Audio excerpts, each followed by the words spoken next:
నేను 11వ అధ్యాయం 23 నుంచి. నేను మీకు అప్పగించిన దానిని ప్రభు వలన పొందితిని. ప్రభువైన యేసు తాను అప్పగింపబడిన రాత్రి యొక్క రొట్టెను ఎత్తుకుని కృతజ్ఞతాస్తుతులు చెల్లించి దానిని విరిచి, ఇది మీ కొరకైన నా శరీరము, నన్ను జ్ఞాపకము చేసుకున్నట్టుకై దీనిని చేయడని చెప్పాను. ఆ ప్రకారమే భోజనమైన పిమ్మట ఆయన పాత్రను ఎత్తుకొని, ఈ పాత్ర నా రక్తము వలన క్రొత్త నిబంధన, మీరు దీనిలోనిది త్రాగినప్పుడల్లా నన్ను జ్ఞాపకము చేసుకున్నట్టుకై దీనిని చేయడని చెప్పాను. మీరు ఈ రొట్టెను తిని ఈ పాత్రలోనిది త్రాగినప్పుడల్లా ప్రభు వచ్చే వరకు ఆయన మరణమును ప్రచురించెదరు.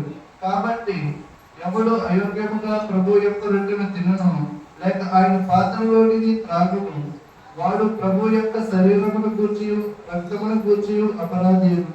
కాబట్టి ప్రతి మనుష్యుడు తను తాను పరీక్షించుకొనవలెను. అలాగ చేసి ఆ రొట్టెను తిని ఆ పాత్రలోనిది త్రాగవలెను.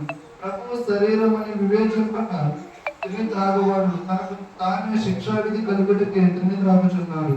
ఇందువలననే మీలో అనేకులు బలహీనులను రోగులుగా ఉన్నారు, చాలా మంది నిద్రించు